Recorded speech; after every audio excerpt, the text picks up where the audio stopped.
Attention, a new study in a prestigious medical journal has proven that eating red meat will increase your risk of heart disease. Or was that headline you just heard some of my snarky sarcasm? We're going to dig into this new journal article and talk about the details and what it is you should actually take away from this new study that you may have heard about in the headlines. I'm Dr. Berry, a family physician with 20 years of clinical experience, and we are going to figure out, does red meat cause heart disease in this video. Today is my birthday, and if you'd like to give me a present, then you can do so by sharing this video on your favorite social media.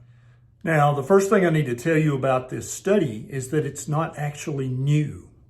Yeah, it's not actually new research. There was no new data collected. All of this data for this new study comes from data gleaned from the health professionals follow-up study that started way back in 1986. And so they went back and re-crunched this data as nutritional epidemiologists, they seem to tend to want to do about every 30 to 90 days so they can publish a new article and make new headlines. Not sure why they keep doing that over and over, but I just want you to understand there's no new research here. This is just a re-crunching of old numbers from this old study that started in 1986. This new published research is observational research. And if you know from my older videos, you can never prove causation with observational research. All you can ever hope to do is show a possible association between one thing and another with this kind of research. And so the headlines I'm going to show you later in this video are going to blow you away when you see what the researchers actually concluded versus what the article headlines were in very reputable journals and magazines. You're not going to believe it. The data that these researchers talk about in this study was collected using food frequency questionnaires, which is basically a multiple choice guess test that they gave the participants, and they only gave the test every 4 years during the study. And so it's not like you kept a daily food log of everything you've eaten when you could actually remember what you had eaten. They filled out this questionnaire once every 4 years during the study. So the validity of food frequency questionnaires has been questioned by many prominent researchers as being notoriously unreliable. I think that they are. What if I gave you a questionnaire right now and said, okay, answer all these multiple choice guess questions about what you've eaten over the last 4 years. How accurate do you think you could really be? So given all the inherent weaknesses of this new published research, what did they find? Well, they found that there was an odds ratio risk of 1.28. So the people that ate the most red meat had a 28% increase in their chances of developing heart disease if you're talking about relative risk. But if you're talking about absolute risk, it was 1.28%.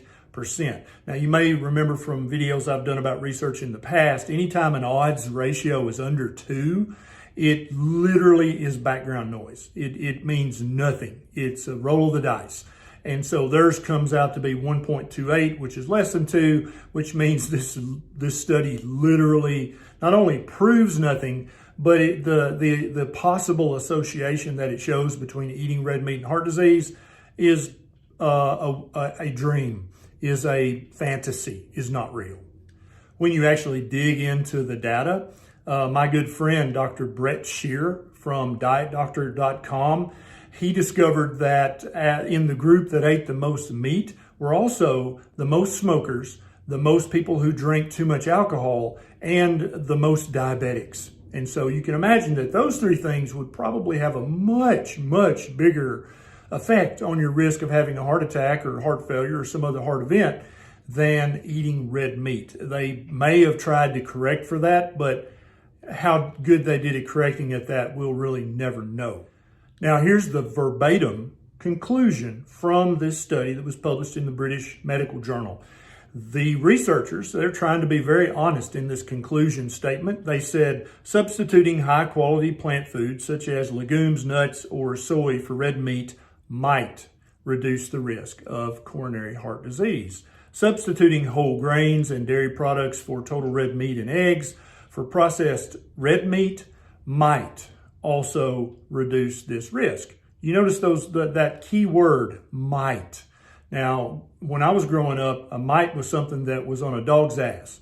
But they're honest here. They're saying, basically our conclusion is that it might cause a risk, okay? And so you've got what the actual researcher said in the actual conclusion of their study. Now, what has the news media in their articles they've been publishing about this, what have they been saying? Here's the headline from the Consumer Affairs article about this research. Swapping red meat for plant-based foods can reduce heart disease risk, study finds. Does it say might reduce or does it say can reduce? Now, as we all know, 99% of the general population are never going to go actually read this study as published in the British Journal of Medicine. They're never going to read that. They're not even going to read the entire article in Consumer Affairs. They're going to read this headline and then they're going to move on with their life. And what impression are they going to be left with? Are they going to be left with the impression that, oh, some shoddy research was done and an equivocal conclusion was reached that doesn't prove anything and barely shows any odds ratio whatsoever? Or are they going to say swapping red meat for plant-based foods can reduce heart disease risks, a study finds? That sounds like it showed causation, doesn't it? Let's look at another news headline. This headline comes from the prestigious, unquestionable U.S. News and World Report. And their headline says, "Get rid of red meat to help your heart. Study." You don't see the word might in there anywhere, do you? And so if someone just reads this headline, which is what 99% of us are going to do, we're going to think, oh, it's been proven that you get rid of red meat, you help your heart. Boom, the end. Not true whatsoever. So go back and watch the part of this video again where I show the actual conclusion. Read that language. The researchers are trying to be honest. What the U.S. News and World Report and Consumer Affairs were trying to do, and the hundreds of other articles that will be published all over the internet and in magazines and put on local news television channels, are they trying to honestly convey what these researchers found, or are they trying to get clicks and get views? I'm not sure. I'll let you decide that. I put a link to the actual research article in the show notes down below. So if you're part of the 1% of the population who actually enjoys reading research studies, you can check it out and verify everything that I've said in this video. So my conclusion is this study literally proves nothing. It doesn't even show any kind of meaningful odds ratio risk whatsoever. So I'm going to keep enjoying my red meat, and I advise you to keep enjoying your red meat too, because not only is it delicious, it's some of the most nutritious food on the planet for human beings. This is Dr. Berry. I'll see you next time.